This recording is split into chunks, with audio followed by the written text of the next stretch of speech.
क्या मैंने खुद को संभाला और जल्दी से वह झींगा जिसे मैं खाने ही वाला था उसके मुंह में ठूंस दिया। मैंने इसे तुम्हारे लिए परखा है, यह सुरक्षित है, इसमें जहर नहीं है। सुयामिंग ने, जिसे जबरदस्ती खिलाया गया था, अनजाने में इसे चबाया। उसकी आंखों में ठंडक थोड़ी कम हुई। पुरानी सुयामिंग को यह घिनौना लगता अगर मैं उसके लिए खाना चुनता। अब वह मुझे उसे सीधे खिलाते हुए देख रही थी। न केवल उसने इसे खाया, बल्कि ऐसा लग रहा था कि उसने वास्तव में इसका आनंद लिया। अचानक प्रेमिका ने हमें चिढ़ाना शुरू कर दिया। जब आप दोनों आज प्यार में हैं, तो क्या आप हम अकेले सिंगल्स की भावनाओं पर विचार कर सकते हैं? मैं पहले से ही अपना गुस्सा दबा रहा था और उनकी छेड़खानी बर्दाश्त नहीं कर सकता था। लिन शिनयाओ ने अपने वाइन ग्लास के साथ खेला और मेरी ओर देखा। गन फायर और सैनिकों को खुश करना बहुत मुश्किल है, क्यों ना मेरे जैसे किसी और को पसंद करने पर विचार करें।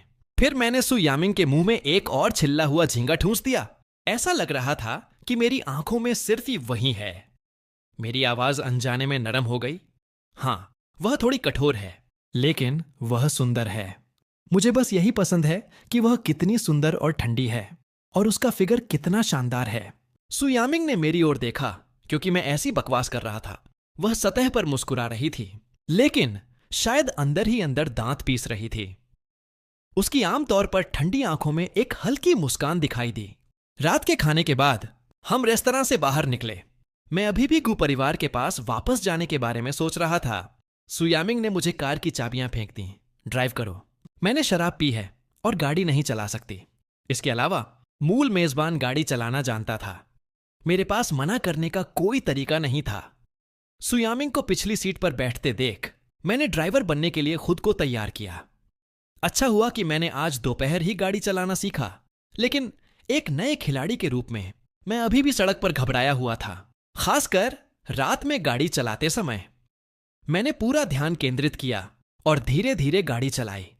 सु यामिंग अपनी सीट पर पीछे झुक गई। मुझे ट्रैक्टर की तरह लग्जरी कार चलाते हुए देख रही थी। वह गुस्से में हंसने से खुद को नहीं रोक सकी। क्या तुम और धीरे जा सकते हो? स्टीयरिंग व्हील पर मेरे हाथों में पसीना आ रहा था। मेरा पूरा ध्यान सड़क पर था। मैं किसी भी भटकाव को नहीं संभाल सकता था। मुझसे बात मत करो। सु यामिंग का चेहरा तुरंत काला पड़ गया। गायमिंग, क्या तुम अपनी जगह भूल गए हो? अगले ही पल कार अचानक पागल की तरह आगे बढ़ी। मैंने गति तेजी से बढ़ते हुए देखी और मेरा दिमाग एक पल के लिए खाली हो गया। कार को पागलों की तरह तेज होते देख सु यामिंग घबरा गई। आगे एक और कार थी और मैंने गति धीमी नहीं की।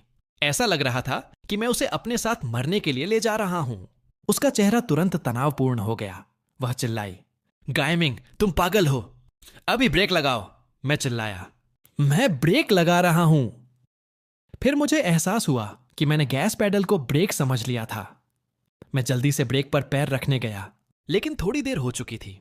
अभी भी सदमे में मैंने केवल एक जोर का धमाका सुना और अचानक दुनिया शांत हो गई। जैसे ही मुझे होश आया, मेरी गर्दन और सिर में अभी भी दर्द हो रहा था। मैंने सु यामिंग को दांत पीसते हुए सुना, अपने गले से मेरा नाम निचोड़ते हुए, गु हाइमिंग। मैंने उसकी ओर पीछे मुड़कर देखा। मैंने कहा कि मैं ठीक से गाड़ी चला रहा था। तुम ही थी जिसने मुझसे बात करने की जिद की। सु यामिंग ने ठंडे चेहरे से मेरी ओर देखा। उसने भींचे हुए दांतों के बीच से कुछ शब्द निचोड़े। तो उसने अपनी बात पूरी नहीं की थी। मैंने उसे बीच में ही रोक दिया और जल्दी से माफी मांगी। कहा कि यह मेरी गलती है। यह मेरी गलती है कि मैं इतना बेकार हूं। जिस पल मैं तुम्हारी आवाज सुनता हूं, मैं इतना घबरा जाता हूं कि मुझे ब्रेक और गैस पैडल में फर्क भी नहीं पता चलता। हालांकि मैं अपने मुंह से खुद को दोष देता रहा। मेरे चेहरे पर अपराध बोध का कोई निशान नहीं था। यह कहकर मैं कार से बाहर निकल गया। सु यामिंग का चेहरा अभी भी ठंडा था। उसने अपना फोन निकाला और कॉल किया। उसने अपने सहायक से इसे संभालने के लिए कहा। कॉल खत्म करने के बाद उसने मुझे अपनी गर्दन रगड़ते हुए देखा, झुकते हुए आगे जिस कार को मैंने टक्कर मारी थी उसके मालिक से कुछ कहते हुए। मेरी मुद्रा स्पष्ट रूप से दिखा रही थी कि मैं अपनी गलती के लिए माफी मांग रहा हूं। मेरा यह संस्करण सु यामिंग को याद किए गए संस्करण से पूरी तरह अलग था। उसकी याद में मैं उसके अलावा किसी और से कभी माफी नहीं मांगता था। मैं हमेशा अभिमानी और मनमौजी था। जब मैं गलतियां करता था तब भी मैं हमेशा श्रेष्ठ व्यवहार करता था। मुझे लगता था कि दूसरे इसके हकदार हैं। कार दुर्घटना जैसी किसी चीज के लिए पुराना मैं कार से बाहर भी नहीं निकलता। मैं बस एक कॉल करता और किसी को इसे संभालने के लिए कहता। मुझे परवाह नहीं होती कि दूसरा व्यक्ति जीवित है या मर गया। लेकिन अब मैं जल्दी से देखने गया कि क्या दूसरा व्यक्ति घायल हुआ है। क्या आप ठीक हैं? वह महिला अपना चेहरा छूते हुए बाहर निकली, उसके माथे पर खरोंच उसके अन्यथा गोरे और निर्दोष चेहरे को खराब कर रही थी। जब मैंने उसका चेहरा साफ देखा तो मुझे बहुत अपराध बोध हुआ। मुझे और भी अफसोस हुआ, क्या यह महिला लोकप्रिय स्टार मोरांग यान नहीं थी? उपन्यास में वह लू जिनयान के साथ एक फिल्म पर काम कर रही थी। जब उसका उल्लेख किया गया तो कहा गया कि उसने एक बाल कलाकार के रूप में शुरुआत की थी। लू जिनयान की पहली फिल्म उसके साथ थी। प्रशंसकों ने पूरे इंटरनेट पर जश्न मनाया। फिर उनकी ऑन स्क्रीन जोड़ी वायरल हो गई। लेकिन उसी साल मूल मेजबान के मरने से पहले मोरांग यान की भी मृत्यु हो गई। उसने एक लंबा सुसाइड नोट छोड़ा, फिर उसने आत्महत्या कर ली। एक लड़की जो स्क्रीन पर हमेशा खुशमिजाज और धूप जैसी दिखती थी, वास्तव में खून चूसने वाले माता पिता के बोझ तले दबी थी। उन्होंने उसके सपनों के पंख तोड़ दिए, उसे खुद को खोने पर मजबूर कर दिया और उसे पैसे कमाने के औजार के रूप में इस्तेमाल किया। कभी इस बात की परवाह नहीं की कि वह कैसा महसूस करती है। लंबे समय तक अवसाद से पीड़ित रहने के बाद उसके माता पिता ने उसे उद्योग के शक्तिशाली लोगों के साथ जाने के लिए मजबूर किया, जो ऊंट की पीठ पर आखिरी तिनका बन गया। अंत में मोरांग यान ने आत्महत्या चुन ली। जब मैंने किताब पढ़ी तो मुझे लगा कि वह मेरी छाया है। मैंने सहानुभूति से बहुत आंसू बहाए। उस समय मोरांग यान ने अपनी प्यारी कार की ओर देखा। उसकी आंखों और होठों पर एक हल्की मुस्कान आ गई। छोटे भाई, क्या इसे यही कहते हैं? कार में शांति से बैठे रहो और आसमान से आफत आ गिरे। मैंने उसकी पूरी आकृति देखी और फिर भी उसकी आंखों में वह ठहर जाने वाली उदासी देखी। मुझे वाकई बहुत अफसोस है। मैं आपकी कार की मरम्मत की लागत और आपकी जांच की फीस और भावनात्मक नुकसान की भी भरपाई करूंगा। ज्यादातर लोग उसे पहली नजर में देखकर चिल्लाते थे, यहां तक कि उत्साह से बेहोश हो जाते थे। लेकिन मोरांग यान ने पहली बार किसी को दया से देखते हुए देखा, जैसे उसने चमकदार बाहरी हिस्से के नीचे नाखुशी को देख लिया हो। वह एक पल के लिए जम गई। मैंने अपना फोन निकाला और कहा, क्या आप मुझे अपनी संपर्क जानकारी दे सकती हैं, ताकि अगर कुछ मुआवजा देना हो तो हम आसानी से फॉलो अप कर सकें? इससे चीजें आसान हो जाएंगी। मोरांग यान को कार की बिल्कुल परवाह नहीं थी, न ही उसने मुआवजे की उम्मीद की थी। लेकिन उस नजर ने जो मैंने उसे पहले दी थी, उसने बिना सोचे समझे मेरा फोन ले लिया और अपनी संपर्क जानकारी जोड़ दी। उसने खुद को कॉल किया और फिर मुझे फोन वापस कर दिया। छोटे भाई, क्या तुम मुझे नहीं पहचानते? मैंने अपना फोन रख दिया, मुस्कुराया और कहा, बड़ी स्टार मोरांग यान, मैं तुम्हें कैसे नहीं पहचान सकता? मैं तुम्हारा वफादार प्रशंसक हूं। क्या तुम मुझे एक और ऑटोग्राफ दे सकती हो? मोरांग यान ने बेबसी से मेरी ओर देखा। यह आदमी उसे देखकर स्पष्ट रूप से अपनी मूर्ति से मिलने का उत्साह नहीं दिखा रहा था। यह देखकर कि वह नहीं हिली, मैं आगे बढ़ा और उसे गले लगा लिया। अगर तुम ऑटोग्राफ नहीं देना चाहती तो बस मुझे गले लगा लो। मोरांग यान मौके पर ही जम गई। यह प्रशंसकों के उत्साहित और उन्मत्त आलिंगन से अलग था। मैंने उसे चुपचाप अपनी बाहों में पकड़ लिया। यह एक कबूलनामा और सांत्वना का एक रूप दोनों था। तुम सच में अद्भुत हो। तुम्हारी प्रतिभा ने बहुत से लोगों को कठिनाइयों का सामना करने का साहस दिया। तुमने बहुत से लोगों को आगे बढ़ते रहने की ताकत दी। मुझे उम्मीद है कि एक दिन हम तुम्हें वही साहस दे सकें और वह ताकत बन सकें जो तुम्हारा समर्थन करती है। यामिंग ने मुझे कार से एक्सीडेंट संभालते हुए देखा और अंत में किसी तरह एक महिला के साथ छेड़खानी करते हुए वह तुरंत काले चेहरे के साथ कार से बाहर निकल गई। उसने मुझे उस महिला के आलिंगन से बाहर निकाला। ठीक उसी समय उसके सहायक ने जल्दी में कॉल किया। सुयामिंग ने मेरी कार की चाबियां ली और मुझे घसीटते हुए ले गई।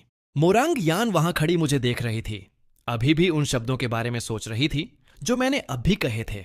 मैं मुस्कुराया और मोरांग यान को हाथ हिलाया। मेरी मुस्कान मार्च में आड़ू के फूलों और जून में गर्मियों की हवा की तरह थी। दुनिया की सारी सुंदरता की तरह यह गर्म रंग की रोशनी के नीचे एक पेंटिंग में जम गई। सुयामिंग ने उदास चेहरे से मेरी ओर देखा। उसकी आवाज बर्फ जैसी ठंडी थी। गु हाइमिंग, क्या तुम मेरे सामने ही मुझे धोखा दे रहे हो? तुम में बहुत हिम्मत है। मैं करीब झुका और कहा, यामिंग, मेरा जीवन अब तुम्हारे हाथों में है। तुम मुझे किसी और को छूने नहीं दोगी। अगर मैं चाहता भी तो अभी मेरी हिम्मत नहीं होती। मैं बस यही सोचता हूं कि तुम्हें कैसे खुश करूं। आज रात कैसा रहेगा? मैं तुम्हारे लिए कुछ करूं? मैं फिर करीब झुका। यकीनन अगले ही पल सुयामिंग बिल्कुल घिनौनी हो गई। उसने ठंडे दिमाग से कार का दरवाजा खोला और मुझे अंदर धकेल दिया। रास्ते में मुझे मेरी मां का फोन आया। श्याओमिंग, तुम इतनी देर तक घर क्यों नहीं आए? मैं नहीं चाहता था कि वे चिंता करें, लेकिन अब मैं तलाक नहीं ले सकता और मुझे सुयामिंग द्वारा धमकी दी जा रही है। अब कोई रास्ता नहीं है कि मैं हर दिन घर जा सकूं, इसलिए मुझे जवाब देना पड़ा। मैं आज रात घर नहीं आ रहा हूं। सुयामिंग ने मेरे सामने अपनी गलतियां स्वीकार की। मैंने उसे एक और मौका देने का फैसला किया। सुयामिंग ने रियरव्यू मिरर के माध्यम से मुझे देखकर नाक सिकोड़ी। मेरी मां को पहले से ही पता था कि ऐसा होगा। वह बहुत हैरान नहीं थी, बस थोड़ी निराश थी। फिर कल हमारे घर उसके साथ रात का खाना खाओ। मैंने पैसेंजर सीट पर बैठी सुयामिंग पर नजर डाली। मैं अभी के लिए सहमत हो गया। ठीक है, मेरी मां ने फिर चिंता से पूछा, अगर कुछ गलत हो तो मुझे बताना। जल्दी आराम करो, मैंने जवाब दिया। आप और पिताजी भी जल्दी सो जाओ। हर समय मेरी चिंता मत करो। जैसे ही मैंने कॉल काटा, सुयामिंग की परेशान करने वाली आवाज गूंजी। मैंने तुमसे माफी मांगी। किस लिए माफी मांगी? मैंने मुस्कान के साथ अपना हाथ हिलाया। बस मेरे माता पिता को शांत करने का एक बहाना। तुम गलत कैसे हो सकती हो? यह सब मेरी गलती है। हालांकि मैं स्पष्ट रूप से नाराज था, फिर भी मुझे उसे खुश रखना पड़ा, सिर्फ उसे मुझे सताने की संतुष्टि देने के लिए। अगर वह संतुष्ट होती तो मेरा जीवन आसान हो जाता। लेकिन सुयामिंग ने चीजों को आगे बढ़ाया। उसने जारी रखा, मुझे याद है कि तुम सोशल मीडिया पर लंबी भावनात्मक बातें पोस्ट करते थे, छोटे निबंध। चूंकि तुम्हें पता है कि तुम गलत थे, आज रात एक लिखो, 3000 शब्दों से कम नहीं। मूल मेजबान हर दिन वे लिखता था। सुयामिंग ने उन्हें कभी पढ़ा ही नहीं। अब जब मैं उससे प्यार नहीं करता और मैंने वे सभी पुरानी पोस्ट डिलीट कर दी हैं, वह मुझे फिर से लिखने के लिए मजबूर कर रही है। मैं बस मुस्कुरा सकता था और कह सकता था, मैं घर पहुंचकर लिखूंगा। घर पहुंचते ही मैं सीधे अपने कमरे में गया। मैंने गू की बहन वार्नर को एक संदेश भेजा। सुकोर्प को गिराने की हमारी क्या संभावनाएं हैं या उन्हें हासिल करने में कितना खर्च आएगा? कुछ ही वर्षों में सुकोर्प स्थानीय उद्योग का नेता बन गया था। उनके कोठरी में भी कंकाल होने चाहिए। अगर मैं उसके रहमोक्रम पर नहीं रहना चाहता तो मुझे उसे हराना होगा। मुझे विश्वास नहीं है कि जो व्यक्ति यहां ट्रांसमिग्रेट हुआ है, मैं उसे नहीं हरा सकता। उपन्यास में सुयामिंग ने कहानी को नष्ट कर दिया। मैं सुकोर्प को नष्ट कर दूंगा। मैं बहुत सी चीजों में अच्छा नहीं हो सकता, लेकिन मैं कथानक को महारत हासिल करने दे सकता हूं। पैसे कमाने का हर चालाक तरीका। वार्नर ने मुझे वीडियो कॉल किया। उसका चेहरा मुस्कान से चमक उठा। तुम अब उससे इतनी नफरत करते हो? अगले ही पल यह देखकर कि मैं अब गू परिवार में नहीं रह रहा हूं, उसे एहसास हुआ कि वह फिर से गलत थी। दिखावा। तुम फिर से उस घर में चले गए जिसे तुमने उस महिला के लिए खरीदा था। मैंने कुछ नहीं छिपाया। मैंने उसे सुयामिंग द्वारा वीडियो के साथ धमकी देने के बारे में बताया। कौन सा वीडियो? मुझे भेजो। मैंने उसे वीडियो भेजा, फिर शांत होकर कहा, तुम्हें शायद इसके बारे में पता नहीं था, है ना? वार्नर कुछ देर चुप रही। ऐसा लगता है कि वह वाकई नहीं जानती थी। पता चला कि सुयामिंग ने कंपनी के भले के लिए इसे निजी तौर पर संभाला, मेरी ओर से इसे चुपचाप संभाला। यह देखकर मैंने जारी रखा, लेकिन अब यह मुझे नियंत्रित करने का जरिया बन गया है। इसलिए मुझे उसे गिराना होगा और वह चिप वापस लेनी होगी जो वह पकड़े हुए है। मुझे याद है कि गुशी की अपनी फिल्म और टेलीविजन प्रोडक्शन चेन है। किसी से उनके अनुबंधित कलाकारों की सूची मुझे भेजने के लिए कहो। वार्नर हैरान लग रही थी। तुम्हें वह किस लिए चाहिए? मैं मुस्कुराया। मैंने अभी अभी पैसे कमाने के एक बेहतरीन प्रोजेक्ट के बारे में सोचा है। फोन पर समझाना मुश्किल है। मैं तुम्हें कल और बताऊंगा। फुल टाइम काम करते हुए साइड गिग के रूप में राइटिंग करने वाले व्यक्ति के रूप में मैं पहले से ही शॉर्ट ड्रामा इंडस्ट्री के बारे में सीख रहा था। लाखों की लागत वाले कई शॉर्ट ड्रामा सिर्फ एक दिन में वायरल हो सकते हैं और प्रोडक्शन का समय कम होता है। आप एक महीने में कई शूट कर सकते हैं। एकमात्र बिक्री बिंदु अच्छे दिखने वाले लीड हैं। अभिनय औसत है और कथानक मूर्खतापूर्ण है, लेकिन संतोषजनक है। वे जांच के सामने टिकते नहीं हैं, लेकिन लोग उन्हें देखना पसंद करते हैं। शॉर्ट वीडियो के युग में शॉर्ट ड्रामा एक सोने की खान है। इस उपन्यास की दुनिया में शॉर्ट वीडियो अभी ट्रेंड करना शुरू ही हुआ था, लेकिन शॉर्ट ड्रामा अभी शुरू नहीं हुआ था। मनोरंजन उद्योग के प्रोडक्शन अभी भी पारंपरिक थे। अभी तक कोई लोकप्रिय पुनर्जन्म या ट्रांसमिग्रेशन कहानियां नहीं थीं। मैं उन सभी वायरल शॉर्ट ड्रामा कथानकों को लूंगा जो मैंने देखे हैं और उन सभी को एक साथ शूट करूंगा। एक बार जब इसकी लत लग जाएगी तो कोई और पकड़ नहीं पाएगा। कॉल खत्म होने के बाद मैंने नहाया और तुरंत ईमेल द्वारा जानकारी प्राप्त की। मैंने अपना लैपटॉप खोला और एक नजर डाली। कंपनी ने हाल ही में नए प्रतिभाओं के एक बैच पर हस्ताक्षर किए थे।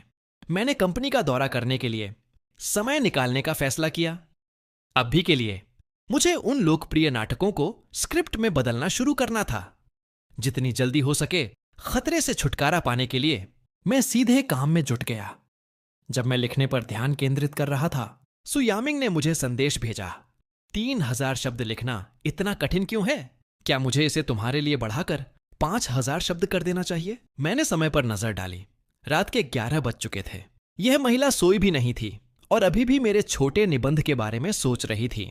वह गंभीर रूप से बीमार है, उसे निराश नहीं करना चाहता। मैंने जल्दी से केवल उसके लिए दृश्यमान एक निजी निबंध पोस्ट किया।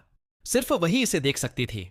मुझे लगता है कि मैं तुम्हारे शरीर के लिए और अधिक लालची होता जा रहा हूं, अन्यथा मैं खुद को इस शांत रात में तुम्हारे ठंडे होठों के बारे में सोचते हुए हमेशा मेरी चापलूसी करते थे, लाइक और कमेंट करते थे, और यह उनके लिए फोन स्क्रॉल करने का मुख्य समय था। लेकिन कुछ समय बीत चुका था, एक भी लाइक या कमेंट नहीं। यह स्पष्ट था कि मैंने यह जानबूझकर किया था, उसे सिर्फ परेशान करने के लिए इसे लिखना। सु यामिंग ने तुरंत जवाब दिया, बहुत अच्छी तरह लिखा गया है, अब से हर दिन एक लिखो। संदेश देखते ही मैंने नींद छोड़ दी और स्क्रिप्ट लिखने वापस चला गया। मैंने अलग अलग ओपनिंग और हर एक के लिए 20 एपिसोड लिखे। सुबह के 5 बज चुके थे। मैं पूरी तरह से थक गया था। सब कुछ सेव किया और बिस्तर पर गिर गया। सु यामिंग उठी और देखा कि मेज पर कोई नाश्ता नहीं है। पूरा नीचे का हिस्सा शांत था। उसने मेरे बेडरूम के दरवाजे की कुंडी घुमाई, लेकिन पाया कि कमरा अभी भी कसकर बंद है। उसने दरवाजा खटखटाया। मैं थक गया था, कंबल अपने सिर के ऊपर खींच लिया, लेकिन कोई फायदा नहीं हुआ। खटखटाना जारी रहा। मुझे हताशा में जबरदस्ती जगाया गया। मैं उठा और दरवाजा खोला। ऐसा क्या है जो इंतजार नहीं कर सकता? मेरे बाल बिखरे हुए थे। मैं बिना रुके जम्हाई ले रहा था, फिर भी थोड़ा आलसी लग रहा था। सु यामिंग ने मुझे ठंडक से देखा। नाश्ता कहाँ है? इससे मैं तुरंत होश में आ गया। उसने मेरे दरवाजे को सिर्फ नाश्ते के लिए खटखटाया। मैं नाश्ता बेचने वाला नहीं हूं। मैं आगे बढ़ा और उसे कसकर गले लगा लिया। बदला लेने के लिए उसे घिनौना महसूस कराया। नाश्ता नहीं है? क्यों ना तुम मुझे ही खा लो। सु यामिंग क्षण भर के लिए हतप्रभ रह गई, लेकिन बहुत जल्दी वह जाना पहचाना घिनौना भाव वापस आ गया। वह खुद को संभाला और तुरंत मुझे दूर धकेल दिया। तुम पक्का हो कि कुछ नहीं है? सु यामिंग के लहजे में धमकी का हल्का सा संकेत था। मैंने दांत पीस लिए। मैं अभी बनाने जाता हूं। चूंकि मैं यहां ट्रांसमिग्रेट हुआ था, मैंने रसोई में कदम नहीं रखा था। फ्रिज में ज्यादा सामग्री नहीं थी। मुझे अंततः नूडल्स का एक पैकेट मिला। उसे कुछ अंडों के साथ उबाला। जब मैंने खाना बनाना खत्म किया तो पाया कि वह महिला पहले ही जा चुकी थी। मुझे लगा कि वह नहीं जा रही है, इसलिए मैंने इसे खुद खाया, फिर झपकी लेने की योजना बनाई। ठीक उसी समय सु यामिंग ने संदेश भेजा, क्या यह तैयार है? दफ्तर ले आओ। यकीनन यह महिला सच में लोगों को सताना जानती थी। मैंने दांत पीस लिए, कपड़े बदले, अपना लैपटॉप उठाया और निकल गया। जाने से पहले मैंने देखा कि बैंक कार्ड जो उसने तलाक के समझौते पर रखा था अभी भी मेज पर था। मैंने उसे उठाया और अपनी जेब में रख लिया। फिर मैंने नाश्ता खरीदा और सुग्रुप में डिलीवर किया। सु यामिंग एक मीटिंग में थी। मैंने इसे उसकी मेज पर रखा और जल्दी से निकल गया। उसके बाद मैं ज्यूशी ग्रुप के लिए निकल पड़ा। वार्नर को ढूंढने के बाद मैंने अपने लैपटॉप पर स्क्रिप्ट खोली और उसे दिखाई। मेरे पास ट्रांसमिग्रेशन और पुनर्जन्म के बारे में स्क्रिप्ट है। बहन वार्नर, एक नजर डालें। वार्नर ने उत्सुकता से इसे खोला। सिर्फ ओपनिंग पढ़ने के बाद उसका चेहरा अविश्वास से भरा था। मैंने एक कुर्सी खींची और बैठ गया। बोलने से पहले मैंने उसके लगभग पूरा पढ़ने तक इंतजार किया। मैं उन्हें शॉर्ट ड्रामा में बदलने की योजना बना रहा हूं। मैंने उसे शॉर्ट वीडियो और शॉर्ट ड्रामा के बारे में समझाया और फिर भविष्य की संभावनाओं के बारे में बात की। अभी डोई जैसे ऐप बस शुरू ही हो रहे हैं। यूजर बेस पहले ही 100 मिलियन से अधिक है। भविष्य में यह केवल बढ़ेगा। वार्नर ने मुझे व्यवसाय के बारे में उत्साह से बात करते हुए देखा। मेरी आंखों में रोशनी थी, मेरे चेहरे पर मुस्कान थी। एक पल के लिए उसने अभी पढ़ी हुई स्क्रिप्ट के बारे में सोचते हुए उसने सोचा कि क्या उसके सामने खड़ा गु हाइमिंग एक ट्रांसमिग्रेटर था? अगर उसने आत्माएं नहीं बदली होती तो वह इतनी भारी तरह से कैसे बदल सकता था? वार्नर को मुझे घूरते हुए देखकर मैंने उसके नरम गालों को चुटकी ली। मुझे कहना होगा कि उस त्वचा और चेहरे के साथ एक साधु भी लालच महसूस करेगा। बहन वार्नर, तुम क्या सोचती हो? वार्नर ने अपनी बाहें मोड़ लीं और मेज पर बैठ गई। ठीक है, चूंकि यह तुम्हारा विचार है, क्यों ना तुम ही इसकी जिम्मेदारी लो। मैंने सिर हिलाया। कोई बात नहीं, मैं तुम्हें पहले स्क्रिप्ट भेजूंगा। तुम उन्हें तैयारी शुरू करने के लिए निर्देशकों को सौंप सकती हो। मैं लीड चुनने के लिए बाद में टैलेंट एजेंसी जाऊंगा। एजेंसी को पहले ही सूचित करने में मेरी मदद करें। वार्नर ने मेरी ओर देखा। क्या तुम चाहते हो कि मैं तुम्हारे साथ चलूं? मैंने अपना हाथ हिलाया। जरूरत नहीं है, तुम अपने काम पर ध्यान दो। अगर मुझे मदद चाहिए तो मैं तुम्हें ढूंढ लूंगा। यह कहकर मैं बस जाने ही वाला था, फिर मैं अचानक वापस मुड़ा। एक और चीज है जिसे मैं लाना चाहता हूं। मोरंग यान को बोर्ड पर लाए हो। वार्नर हैरान नजर आ रही थी। अचानक उसे क्यों? मैंने लापरवाही से समझाया। मुझे बस लगता है कि वह मनोरंजन उद्योग में एक दुर्लभ प्रतिभा है। वह एक बड़ा स्टार बनने के लिए बाध्य है, लेकिन उसकी एजेंट हमेशा उसकी मां रही है। ऐसा नहीं लगता कि वह उसे किसी एजेंसी के साथ साइन करने देने की योजना बना रही है। किसी से अनुबंध का मसौदा तैयार करने के लिए कहो, मैं उसकी मां के साथ बातचीत संभालूंगा। वार्नर ने मेरे आत्मविश्वास की प्रशंसा करते हुए मुझे देखा। मैं क्षण भर के लिए स्तब्ध रह गया। मैं टैलेंट एजेंसी जाने के लिए तैयार होकर कंपनी से बाहर ही निकला था कि मुझे सु यामिंग का टेक्स्ट मिला। अगर तुमने दोपहर के भोजन के लिए फिर से टेकआउट ऑर्डर किया तो बस सुर्खियां बनने का इंतजार करो। मैंने गुस्से में दांत भींच लिए। वह लांती यामिंग, वह सच में मुझे सताने के लिए प्रतिबद्ध है। मैंने समय चेक किया। फिर मैं एक बड़े मॉल में गया। उसके माता पिता के लिए उपहार खरीदने के लिए उसके 1 मिलियन से अधिक पैसे खर्च किए। फिर भोजन के लिए गू के पास वापस गया।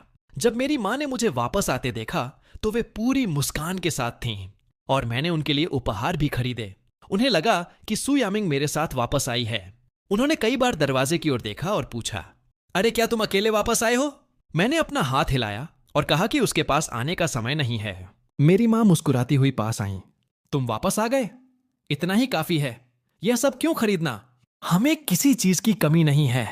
हालांकि उन्होंने अपने मुंह से यह कहा, लेकिन वे उस बैग को पकड़े रहीं जो मैंने उन्हें दिलाया था।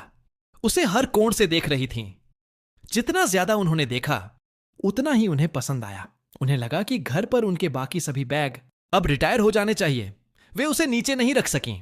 नौकरानियों ने सभी ने प्रशंसा की, कहा कि बैग सुंदर है और यह उनके पहनावे से पूरी तरह मेल खाता है। मेरी मां बैग पकड़े खड़ी हो गईं और उसे फिर से देख रही थीं। सच में मेरे बेटे ने इसे मेरे लिए खरीदा है। मैंने उम्मीद नहीं की थी कि वे इतनी खुश होंगी।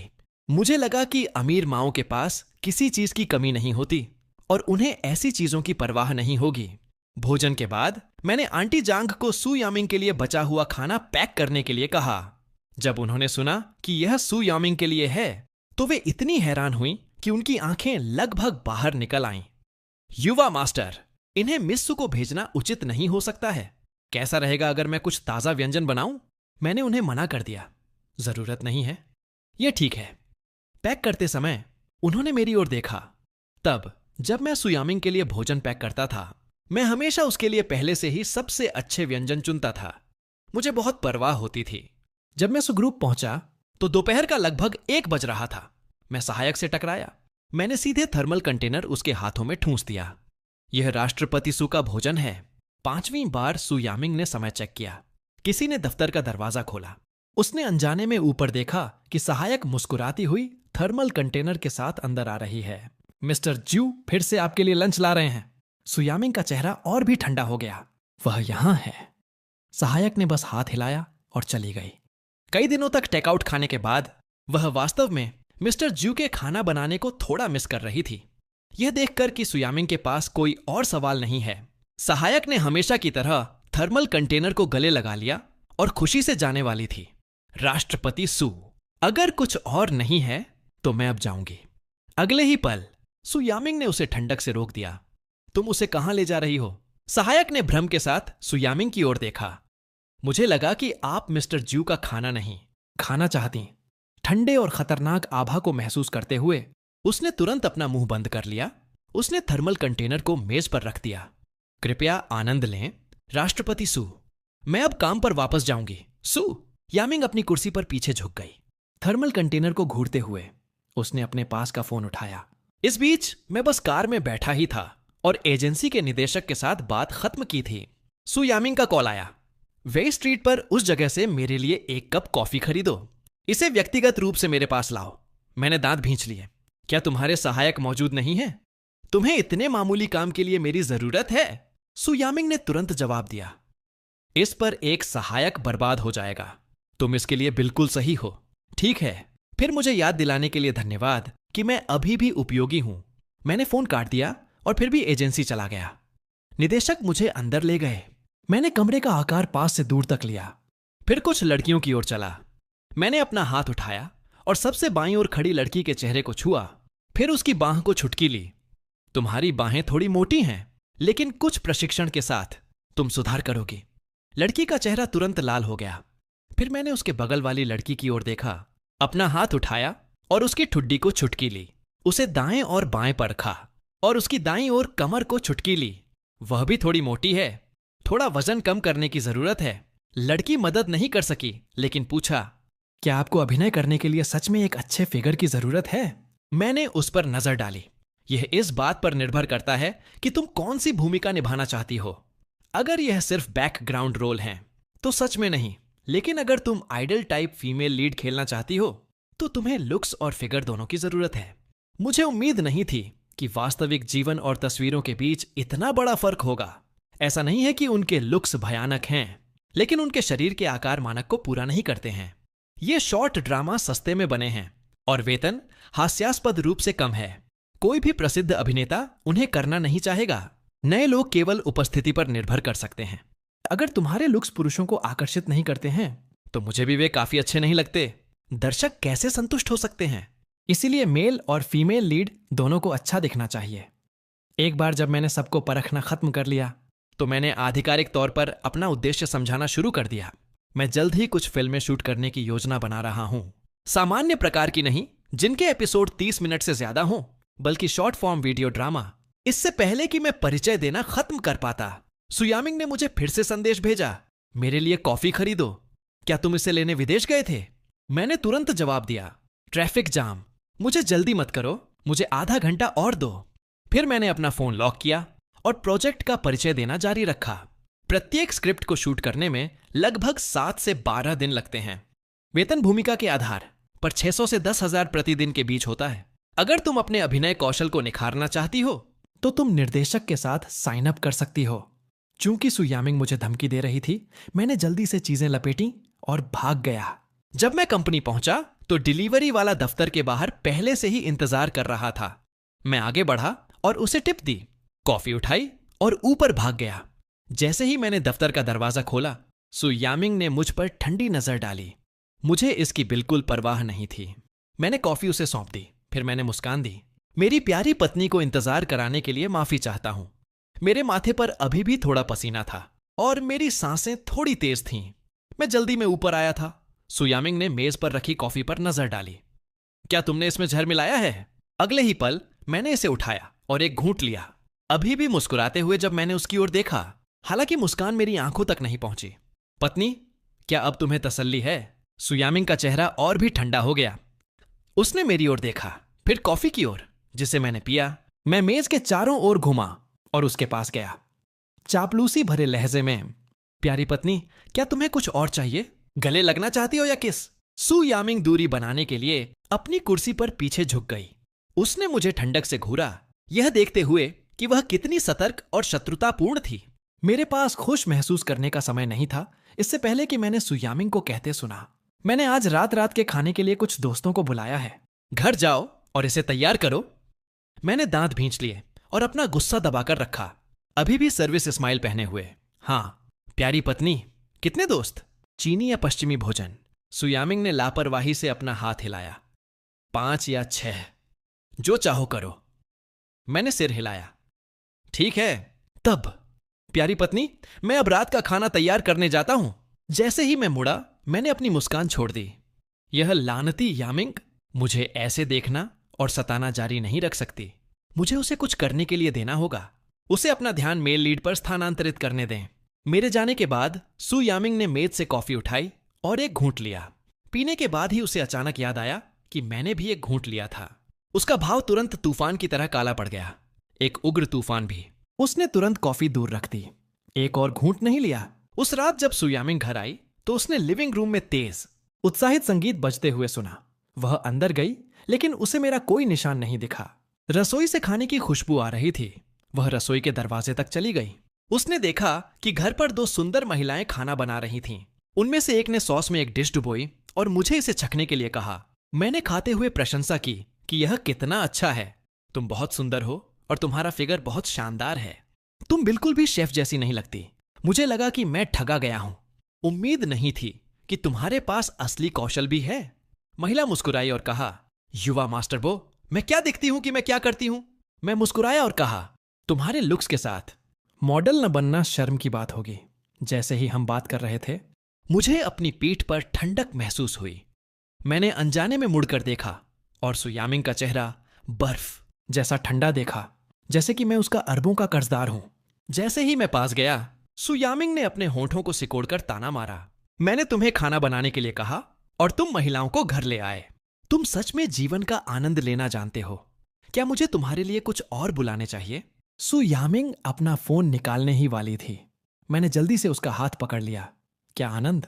मेरा खाना पकाना परोसने के लिए बहुत खराब है। मुझे डर था कि मैं तुम्हारे दोस्तों के सामने तुम्हें शर्मिंदा कर दूंगा, इसलिए मैंने 2 शेफ किराए पर लिए। मैं बेवकूफ नहीं हूं। अगर मैं सच में महिलाओं से मिल रहा होता तो क्या मैं उन्हें घर लाता? ठीक उसी समय दरवाजे की घंटी बजी। सु यामिंग ने मुझे चेतावनी भरी नजर दी और अपना हाथ वापस खींच लिया। मैं तुरंत दरवाजा खोलने गया। उस समय सु यामिंग का फोन बजा। उसने अपना फोन निकाला। मैंने एक नजर डाली और देखा कि यह लू जिनियान का कॉल था। मैं मदद नहीं कर सका, लेकिन अपने कान खड़े कर लिए। पता चला कि लू जिनियान बस घर ही पहुंचा था और उसे एक स्थानीय डिलीवरी, फूलों का एक गुलदस्ता और एक पैकेज मिला था। उसने डिलीवरी खोली और अंदर एक छोकर हार था, जिसके साथ एक कार्ड था। इसमें लिखा था, जियानियन, मैं तुम्हें पसंद करती हूं। मैं हर रात तुम्हारे सपने देखती हूं। मैं सच में तुम्हें देखना चाहती हूं।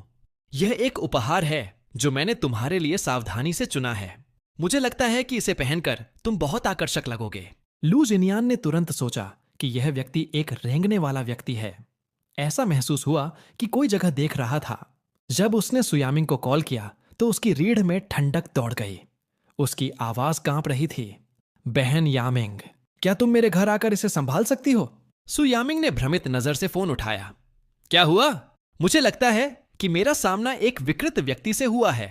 जब मैंने वह शब्द सुना तो मैं लगभग हंस पड़ा। मैंने अपने होंठ काटे और इसे रोक कर रखा। जब मैंने सु यामिंग और कॉल देखा तो मैं जल्दी से व्यंजनों को मेज पर लाने में मदद करने गया। शादी के 2 साल में यह पहली बार था जब सु यामिंग ने दोस्तों को आमंत्रित किया था, और पिछली बार हमारे बीच स्नेहपूर्ण दृश्य के बाद उसकी प्रेमिकाओं ने स्वाभाविक रूप से मान लिया कि हम अंततः एक असली जोड़े बन गए हैं। जैसे ही वे अंदर आए, उन्होंने उपहार सौंपना शुरू कर दिया। जब मोमो ने 50,000 युआन का रोमांटिक होटल कार्ड निकाला और उसे सु यामिंग के हाथ में ठूंस दिया। बहन यामिंग, यह दिल से है, अलग मत रहो। लिंच याओ एक रहस्यमयी गिफ्ट बैग लाई। ये सब ऐसी चीजें हैं जिन्हें हमने व्यक्तिगत रूप से इस्तेमाल किया है। हमें लगा कि वे बेहतरीन हैं और हम साझा करना चाहते थे।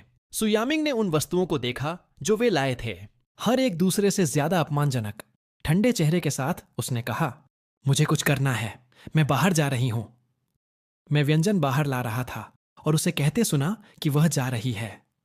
इसलिए मैंने विचारशील और समझदार बनकर काम किया। कहा, अगर तुम्हें कुछ करना है तो आगे बढ़ो, मैं यहां सबकी अच्छी देखभाल करूंगा।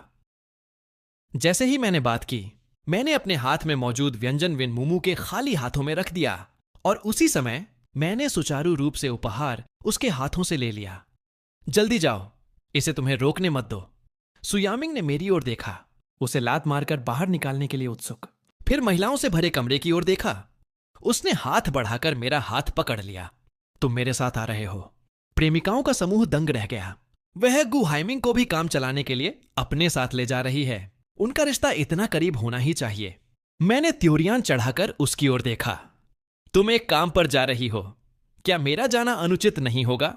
इसके अलावा हमारे घर में अभी भी मेहमान हैं, मेजबान के रूप में। मैं बस उन्हें नजरअंदाज नहीं कर सकता। मैं मना करना चाहता था।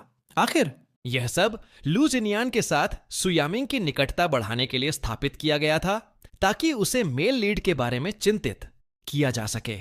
मैंने इस नकली जुनूनी प्रशंसक को गढ़ने के लिए समय और पैसा खर्च किया। अगर मैं साथ गया तो उन दोनों को जुड़ने का मौका कैसे मिलेगा? सुयामिंग ने कुछ प्रेमिकाओं की ओर देखा। खुद का मनोरंजन करें, उसने कहा। फिर मुझे इतनी जल्दी खींच लिया कि मुझे वह रखने का भी समय नहीं मिला जो मैंने पकड़ा हुआ था। जब तक मुझे कार में धकेला नहीं गया तब तक मैंने ध्यान नहीं दिया। ये उपहार सभी रोमांटिक होटल वाउचर और एडल्ट टॉय थे। मेरे जैसे मोटी चमड़ी वाले व्यक्ति भी शर्माने से नहीं रोक सके। मैंने तुरंत सब कुछ सुयामिंग पर धकेल दिया। वह आज रात उनका अच्छा उपयोग कर सकती थी, इसलिए मैं सच में उसके साथ नहीं जा सकता था। मैंने सुयामिंग की ओर देखा और शांत होकर कहा, अगर हम दोनों चले गए तो क्या होगा अगर वे घर तोड़ दें?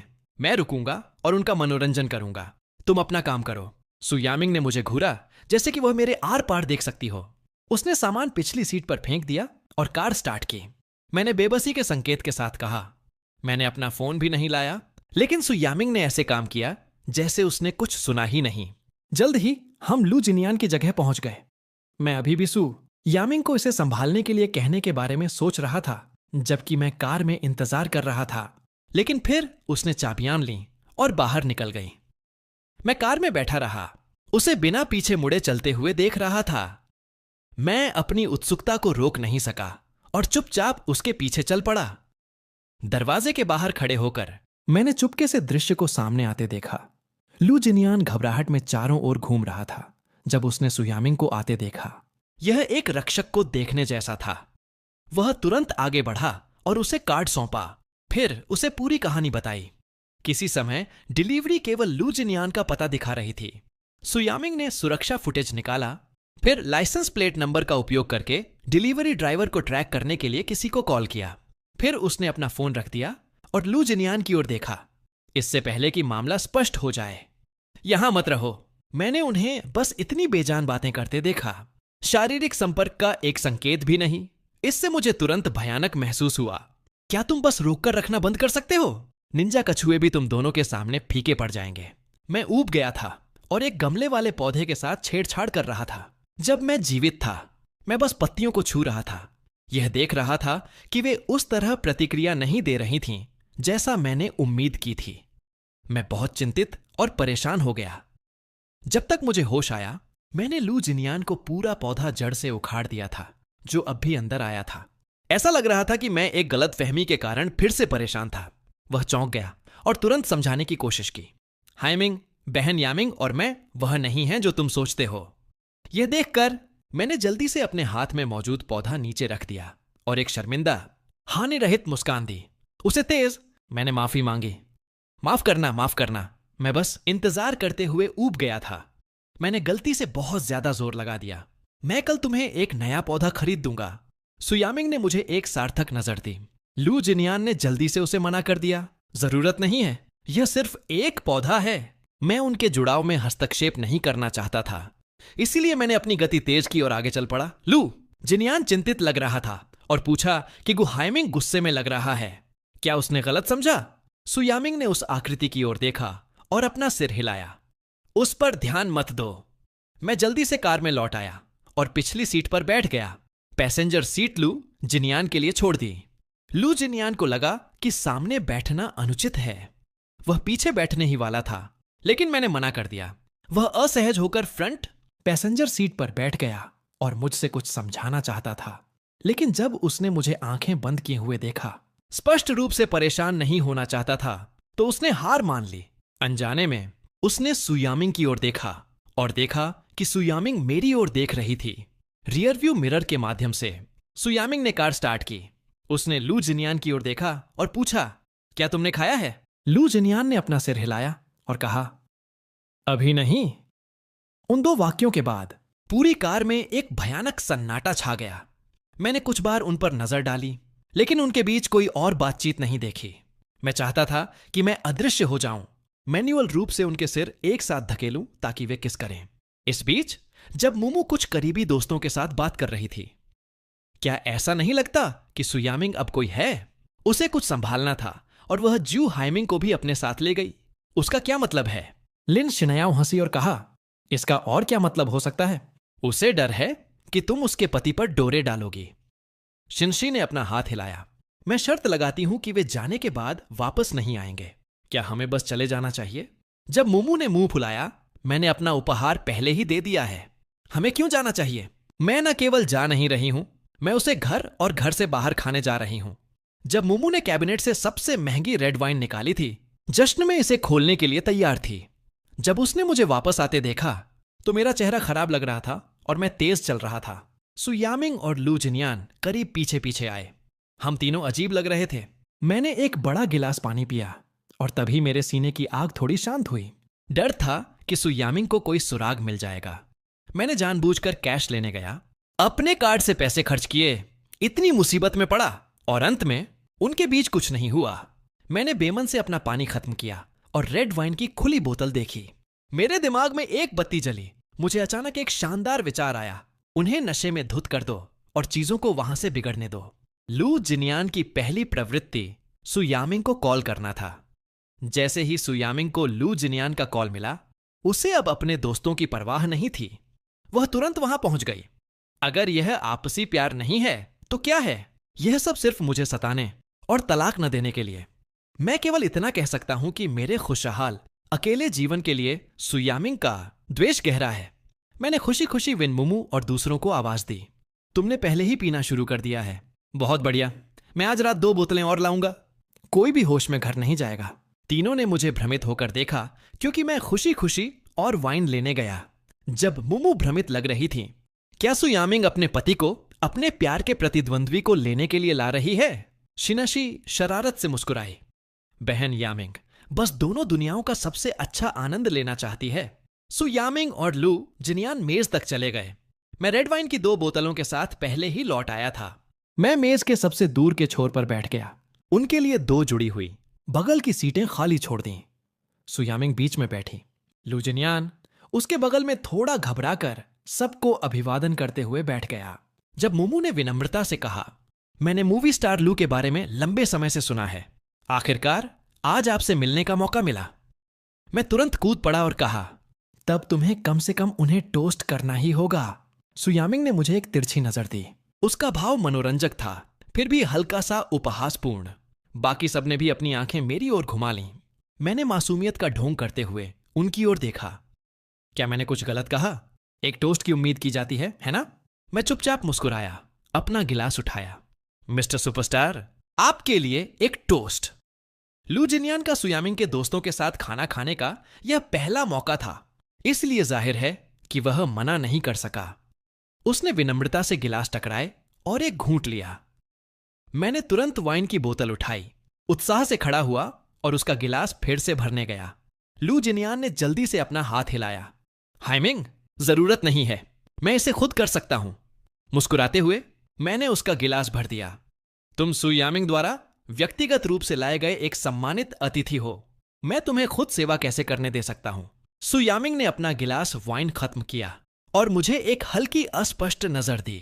उसकी आंखों में कुछ अस्पष्ट संकेत था। बाकी सब पूरी तरह से खोए हुए लग रहे थे, निश्चित नहीं थे कि क्या हो रहा है। वाइन डालने के बाद मैंने विन मुमू के बगल में लिन शिनयाओ की ओर देखा। क्या तुम सेलिब्रिटी को टोस्ट नहीं करने जा रही हो? लिन शिनयाओ ने अपने होठों को एक मुस्कान में सिकोड़ा, अपना गिलास उठाया और कहा, मैं कोई शिष्टाचार के बिना व्यक्ति नहीं हूं। जैसे ही लिन शिनयाओ लू जिनयान को टोस्ट करने वाली थी, सु यामिंग ने उसे एक ठंडी नजर दी। अगर तुम ड्रिंक चाहती हो तो इसे खुद पियो। फिर उसने लू जिनयान की ओर देखा। तुम्हें उन्हें जवाब देने की जरूरत नहीं है, यह ठीक है। लेकिन लू जिनयान ने फिर भी अपना गिलास उठाया। मैं पी सकता हूं। शिनशु ने तुरंत लू जिनयान को टोस्ट करने के लिए अपना गिलास उठाया। मैं भी सुपरस्टार को टोस्ट करूंगी। कोई भी अशिष्ट के रूप में नहीं देखा जाना चाहता। लू जिनयान ने अंततः एक के बाद एक कई गिलास पिए। मैं अपनी सीट पर लौट आया और सबको खाने के लिए प्रोत्साहित किया। फिर ध्यान सु यामिंग पर स्थानांतरित कर दिया। मैंने अभी तक कोई बहाना नहीं सोचा था जब सु यामिंग ने अपने सामने तीनों को ठंडक से घूरा। क्या केवल उसे टोस्ट करना और किसी और को नहीं करना विनम्र है? अनकहा अर्थ। मुझे भी टोस्ट करो। यह स्पष्ट रूप से लू जिनयान के लिए खड़े होने का उसका तरीका था। लिन शिनयाओ हंसी और अपना वाइन ग्लास घुमाया। वो मेहमान है, हमारे लिए पहले टोस्ट करना ठीक है। तुमने हमें रात के खाने के लिए आमंत्रित किया है। क्या तुम्हें पहले हमें टोस्ट नहीं करना चाहिए? तुम हमें मेजबान को टोस्ट करने के लिए कह रही हो, तो वास्तव में अशिष्ट कौन हो रहा है? ठीक वहीं और तभी मैं उसे थम्स अप देना चाहता था। फिर मैंने लू जिनियान पर नजर डाली। उसका भाव अच्छा नहीं लग रहा था। स्पष्ट रूप से वह ईर्ष्यालु था। मैं तुरंत तनाव कम करने के लिए कूद पड़ा। मैंने लू जिनियान का गिलास फिर से भरा, फिर अपना गिलास ऊपर तक भर दिया। मेरी पत्नी और मैं सबको एक साथ टोस्ट करेंगे। सुयामिंग ने मुझ पर एक ठंडी नजर डाली। मैंने उसे एक नजर दी, उसे संकेत देने की कोशिश की। उसने कोई जवाब नहीं दिया, इसलिए मैंने मेज के नीचे उसकी जांघ को छुटकी ली। सुयामिंग का भाव तुरंत और गहरा हो गया। अभी भी ठंडे चेहरे के साथ उसने अपना गिलास उठाया। सच कहा जाए तो वह अपनी शराब संभाल सकती है।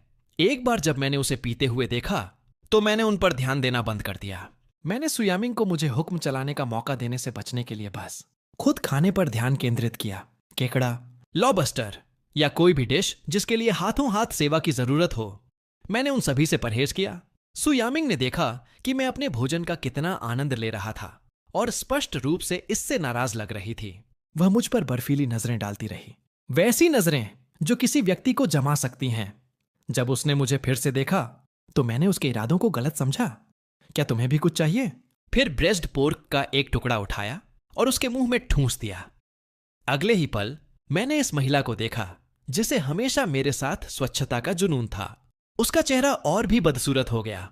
मैं अंदर से ज्यादा संतुष्ट महसूस नहीं कर सकता था। मैंने लू जिनियान पर फिर से नजर डाली और लापरवाही से वाइन का एक और घूंट लिया। रात के खाने के बाद जब मुमू और अन्य लोग अभी भी गाना और घूमना चाहते थे, लेकिन सु यामिंग ने उन्हें बेरहमी से बाहर निकाल दिया। मैं भी बचना चाहता था। मैंने अपना फोन उठाया और उस पर नजर डाली। मैंने एक बहाना बनाया और कहा कि मेरी मां के घर पर एक आपात स्थिति है और उन्होंने मुझे वापस आने के लिए कहा। मैंने कहा कि मैं जांचने के लिए कॉल करूंगा कि क्या हुआ। मैंने बाहर चलते हुए कॉल किया। लिविंग रूम सु यामिंग और लू जिनियान के लिए छोड़ दिया, लेकिन कमरा छोड़ने से ठीक पहले मैंने सु यामिंग की चेतावनी सुनी। 5 मिनट।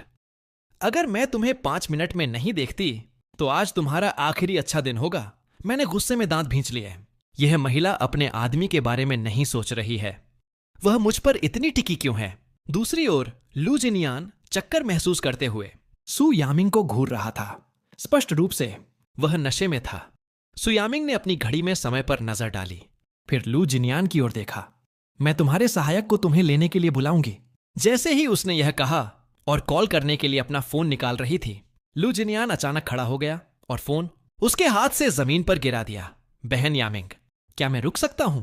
सु यामिंग ने दूरी बनाए रखी नाराज होकर और ठंडक से कहा, तब मेरे सहायक को तुम्हारे साथ रुकने दो। लू जिनियान ने अपना सिर हिलाया। मैं नहीं चाहता कि वह रुके, मैं चाहता हूं कि तुम रुको। सु यामिंग की खूबसूरत भौहें और भी गहरी हो गईं।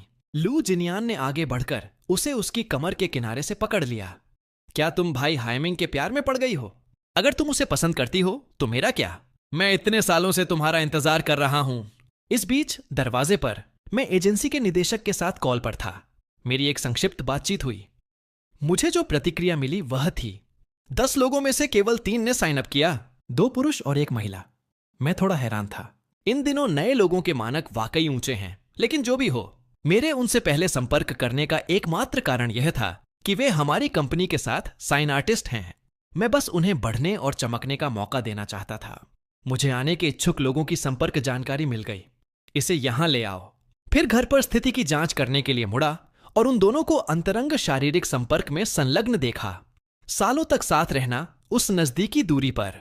अभी भी उसके कपड़े आमने सामने पकड़े हुए। वे किस करने के अलावा और क्या कर रहे होंगे? अगला कदम शायद उसे वापस कमरे में ले जाना है। शराब वाकई एक अद्भुत चीज है। मैं मदद नहीं कर सका, लेकिन अपने होठों को एक मुस्कान में सिकोड़ लिया। कितनी शर्म की बात है कि यह बहुत दूर है। मैं कुछ सुन नहीं सकता। मैं बहुत रुचि के साथ देख रहा था। फिर सु यामिंग अचानक मुड़ी और सीधे मेरी ओर देखा। मुझे डरा दिया। पर्याप्त देख लिया? अगर देख लिया तो यहां आओ। मैं उस तरह की चीज करने में थोड़ा अवाक था, लेकिन फिर भी चारों ओर देखना याद रखा। तुम मुझे क्यों बुला रही हो? मैं बेमन से पास गया। सु यामिंग भावाशून्य थी। तुम्हारा फोन कहां है? मैंने दांत भींच लिए और मुस्कुराया, फोन उठाकर उसे सौंप दिया। अगले ही पल सु यामिंग ने नशे में धुत लू जिनियान को मुझ पर धकेल दिया। यहां, उसे ले लो, गु हाइमिंग। वह आज रात तुम्हारे साथ सो रहा है। वह सुनकर मुझे लगा कि एक साफ दिन पर बिजली गिरी है। तुम उसे मेरे साथ सोने दे रही हो। क्या तुम्हें डर नहीं है कि मैं उसे जहर दे दूंगा?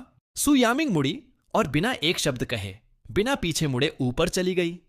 अगर वह मर गया तो तुम उसके साथ मरोगे। मैंने दांत भींच लिए और उसकी ओर देखा। उसे मेरे साथ सोने दे रही हो? क्या यह बेहतर नहीं होगा अगर हम तीनों बस जीवित रहें? सु यामिंग अंततः रुकी और मुझे देखने के लिए मुड़ी, ऐसी पहनी आंखों के साथ कि मुझे 1000 टुकड़ों में काट दें। मैं बुरी तरह चौंक गया। मैंने उदारतापूर्वक उन्हें साथ सोने दिया। क्या उसे खुश नहीं होना चाहिए? सु यामिंग ने दरवाजा पटक दिया। मेरे पास लू जिनियान को अपने कमरे में मदद करने के अलावा कोई विकल्प नहीं था। लू जिनियान जाने नहीं देगा, मुझे कसकर गले लगा लेगा। उसने सोचा कि मैं सु यामिंग हूं। यामिंग जी, मैं तुम्हें पसंद करता हूं। मैंने आवाज रिकॉर्ड की और सु यामिंग को भेज दी। उनके रोमांस में कुछ ईंधन जोड़ने की योजना बनाई, लेकिन अंततः खुद के पैर पर कुल्हाड़ी मार ली। सु यामिंग ने तुरंत जवाब दिया, तुम इतने आजाद हो? क्या तुमने आज का छोटा निबंध अपने मोमेंट्स के ले लिखा है? तुम महिलाओं की प्रशंसा करने में अच्छे लगते हो। 500 शब्दों की प्रशंसा लिखना कोई समस्या नहीं होनी चाहिए। मैंने दांत भींच लिए और एक उपन्यास से एक महिला की उपस्थिति की प्रशंसा करने वाला एक टेम्पलेट लिया और उसे कॉपी किया। फिर उसे घिनौना महसूस कराने के लिए कुछ अतिरिक्त छेड़खानी वाली पंक्तियां जोड़ी। तुम्हारा चेहरा एक दिव्य कृति की तरह है, इतना परिपूर्ण कि स्वर्ग भी तुलना नहीं कर सकता। तुम 4 में से ट्रिपल सेट की सुंदरता हो, और जो गायब है वह प्रशांत महासागर में है, जो उस लार से बना है जो मैंने तुम्हारे लिए बहाई है। क्या तुम कृपया मेरी आत्मा चुराना बंद कर सकती हो? वह संदेश भेजने के बाद मैंने अपना फोन पूरी तरह बंद कर दिया। फिर मैंने लू जिनियान के गोरे को देखा। नाजुक चेहरा मेरे करीब आ रहा था। मैंने अविश्वास के साथ उस पर नजर डाली। कोई आश्चर्य नहीं कि वह अभी एक शीर्ष सेलिब्रिटी है। वह चेहरा ज्यादातर सुंदरियों से भी सुंदर है। उसकी त्वचा ऐसी लगती है जैसे उससे पानी टपक सकता हो। लू जिनियान धीरे से फुसफुसाया। मेरी और उसकी नजर लालसा से भरी थी। मैंने तुम्हें पहली बार देखते ही पसंद कर लिया था। मैं सच में तुम्हें बहुत पसंद करता हूं। फिर उसने अपने होंठ सिकोड़े और मुझे किस करने के लिए करीब झुका। अरे अरे अरे लू जिनियान, तुम क्या करने की कोशिश कर रहे हो? ठीक जब मैं घबरा रहा था, सु जिनियान ने दरवाजा खोला और कमरा 1202 से बाहर कदम रखा। गु हाइमिंग वह दृश्य देखकर बीच में ही जम गई। अगली सुबह मैं जल्दी निकल पड़ा। सु ग्रुप और घुसी ग्रुप के बीच व्यापार युद्ध तक अभी भी 1 साल बाकी है। इस बीच मुझे अपनी कंपनी की ताकत बढ़ानी होगी। इसलिए मैंने घुसी ग्रुप के फिल्म और टेलीविजन प्रभाग से शुरुआत करने का फैसला किया। मैं पहले उभरती हुई स्टार मोरांग यान पर हस्ताक्षर करने की योजना बना रहा हूं। दफ्तर के एक आलीशान और सुंदर टी रूम के अंदर मैं मोरांग यान के लिए अनुबंध की समीक्षा कर रहा था, जो वित्त निदेशक ने मुझे कल दिया था। मुझे उपन्यास की दुनिया से जो याद है, मोरांग यान ने टोंगशिन के साथ शुरुआत की थी। वह बहुत छोटी उम्र से ही बड़े पर्दे पर नियमित रही थी, लेकिन कैमरा के सामने हमेशा मुस्कुराने वाली इस लड़की के पीछे खून चूसने वाले माता पिता की एक जोड़ी थी। उन्होंने उसके सपनों के पंख तोड़ दिए, उसकी पहचान छीन ली, उसे पैसे कमाने के औजार के रूप में इस्तेमाल किया और कभी इस बात की परवाह नहीं की कि वह कैसा महसूस करती है। लंबे समय तक अवसाद के बाद उसके माता पिता ने उसे उद्योग के शक्तिशाली लोगों के साथ जाने के लिए मजबूर किया। यह ऊंट की पीठ पर आखिरी तिनका बन गया। अंत में मोरांग यान ने अपना जीवन समाप्त करना चुना। उपन्यास पढ़ते समय मुझे लगा कि वह मेरा प्रतिबिंब थी। मैंने सच में सहानुभूति महसूस की और बहुत रोया। यह सोचकर मैंने मोरांग यान की मां के साथ बैठक की व्यवस्था करने के लिए कॉल किया। लगभग 1 घंटे बाद मोरांग यान की मां फांकिन देर से पहुंची। जब फांकिन ने मुझे देखा तो उसकी आंखों में तिरस्कार तुरंत सतह पर आ गया। चिंगशियांग, क्या यह गू का वह बेवकूफ नहीं है जिसने शादी के लिए जबरदस्ती पैसे दिए? वह बेकार इकलौता बेटा जो कुछ नहीं जानता। निदेशक यांग। मैंने उसकी ओर नजर डाली, सोच रहा था कि उसने अपनी बेटी के साथ क्या किया। मैंने विनम्र होने की परवाह नहीं की। मैंने अनुबंध सीधे उसके सामने फेंक दिया। निदेशक यांग ने मुझसे तुमसे बात करने के लिए कहा। फांकिन ने ताना मारा। तुम इसके बारे में क्या जानते हो? उसके शब्दों के बावजूद उसने फिर भी अनुबंध उठाया। उसकी बेटी की नई फिल्म ने बहुत क्षमता दिखाई। अभी हस्ताक्षर करना उसका मूल्य आसमान छू सकता है। लेकिन जैसे ही उसे एहसास हुआ कि यह स्क्रिप्ट डील नहीं है बल्कि उसकी बेटी पर हस्ताक्षर करने का अनुबंध है, उसने इसे वापस मेरी ओर फेंक दिया। उसने मुझे ऐसे देखा जैसे मैं कोई बेवकूफ हूं। युवा मास्टर ज्यू, क्या तुम गलत दस्तावेज लाए हो? निदेशक यांग ने फोन पर कहा। एक नया नाटक है और तुम सहयोग करना चाहते थे? मैं सोफे पर पीछे झुक गया, फिर उसे शांत होकर देखा। सच कहूं तो हम मोरांग यान पर हस्ताक्षर करना चाहते हैं। फांकिन तुरंत अपना पर्स लेकर खड़ी हो गई। ठीक है, तब तुम निराश हो जाओगे। मैंने शांति से एक वाक्य कहा। तुम्हारी बेटी को गंभीर अवसाद है। फिर मैंने धीरे से बात की। मनोरंजन उद्योग में अभिनेताओं की कमी नहीं है। तुम्हारी बेटी ने बस थोड़ी प्रगति की है। लेकिन अगर रहस्य बाहर निकल गया तो क्या तुम्हें लगता है कि कोई अभी भी उसे फिल्म में कास्ट करने का जोखिम उठाएगा? फांकिन का चेहरा तुरंत पीला पड़ गया। फिर वह मेरी ओर देखने के लिए मुड़ी। तुम्हें वह कैसे पता? मैंने अपना हाथ सोफे पर टिकाया और उसे शांत होकर देखा। मैंने तुम्हारी बेटी को खुद को नुकसान पहुंचाते हुए देखा और यह मेरे जानने के करीब भी नहीं है। उदाहरण के लिए, तुम और तुम्हारे पति को जुए की लत है। जब तुम्हारे पास पैसे खत्म हो जाते हैं तो तुम अपनी बेटी को अभिनय करने या पुरुषों के साथ ड्रिंक्स के लिए जाने के लिए मजबूर करते हो, उसके अवसाद को पूरी तरह नजरअंदाज करते हुए। अगर यह ऑनलाइन उजागर हो गया, तुम्हें क्या लगता है कि उसके प्रशंसक क्या करेंगे? 1000 से अधिक सुसाइड नोट, हर एक में हर घटना का विवरण है। वे सभी सौदेबाजी के चिप्स हैं जो मैं अब फांकिन के खिलाफ पकड़े हुए हूं। मैंने उसे शांत होकर देखा, बिना जल्दी किए। फांकिन के पैर इस बार पूरी तरह से जवाब दे गए। क्या यानर ने तुम्हें बताया? तुम्हें लगता है कि अगर वह किसी को बताना चाहती? मैंने ताना मारा। क्या हम अभी तक इंतजार करते? मैं अपने सीने में भावना के उछाल को रोक नहीं सका। ऐसा महसूस हुआ कि मैंने उसकी मृत्यु से पहले उस हताश लड़की को एक बार फिर देखा। दांत भींचते हुए मैंने जारी रखा, ऐसा कोई रहस्य नहीं है जो कभी सामने ना आए। मैंने बस उस तक पहुंचने के लिए थोड़ा और प्रयास किया। वह तुम्हें अपनी मां के रूप में देखती है। वह नहीं चाहती थी कि तुम सार्वजनिक तिरस्कार का केंद्र बनो। यहां तक कि जब उसने खुद को नुकसान पहुंचाया तो उसने इसे केवल वहीं किया जहां कोई देख ना सके, उसकी जांघ पर। इसके बारे में ध्यान से सोचो। क्या तुम वह चूहा बनना चाहती हो जिसे हर कोई पीटना चाहता है और अपनी बेटी को मनोरंजन उद्योग से गायब होने देना चाहती हो, या तुम उससे पैसे कमाना जारी रखना चाहती हो? इसके साथ मैं खड़ा हुआ, कुछ कदम चले, फिर मदद नहीं कर सका, लेकिन नीचे बैठकर उस पर ताना मारा। मैं सच में उत्सुक हूं। जब तुमने उसे स्पष्ट रूप से अवसाद से पीड़ित देखा तो तुम उसका शोषण करना कैसे बर्दाश्त कर सकी? जब तुमने उसे 10 महीने तक पेट में पाला और जन्म दिया, क्या यह प्यार से था या सिर्फ पैसे कमाने का औजार बनाने के लिए? तब मैं भी अपने पूर्व माता पिता से यही पूछना चाहता था, लेकिन मुझे कभी मौका नहीं मिला। फांकिन बस चुपचाप अपना सिर झुकाए रही। मुझे सालों की पिटाई और डांट याद है, सालों तक निचोड़े जाने की। मैं भावनाओं से अभिभूत होकर दीवार के सहारे झुककर, ठुड्डी ऊपर की ओर टिकाकर, खुद को शांत करने की कोशिश करते हुए नम आंखों के साथ कमरे से बाहर निकल गया। कहीं और सु यामिंग ने बस एक मीटिंग खत्म की थी। जब वह अपने कमरे से बाहर निकली तो उसने मुझे अगले कमरे के बाहर अकेला देखा, दीवार के सहारे झुका हुआ।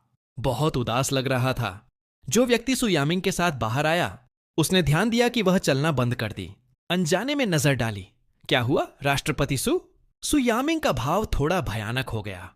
वह मुड़ी और उस व्यक्ति से कुछ शब्द कहे, फिर से मेरी ओर देखने के लिए मुड़ी, लेकिन मैं पहले ही जा चुका था। सु यामिंग ने किसी से निगरानी फुटेज निकालने के लिए कहा। दफ्तर वापस आकर उसने अपने सहायक को बुलाया।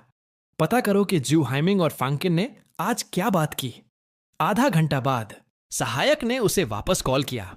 सर, वह मोरांग यान पर हस्ताक्षर करने के बारे में चर्चा करने गया था। वह सुनकर सु यामिंग गहरी सोच में पड़ गई। ज्यू हाइमिंग ने घुसी के व्यवसाय में दखल देना कब शुरू किया?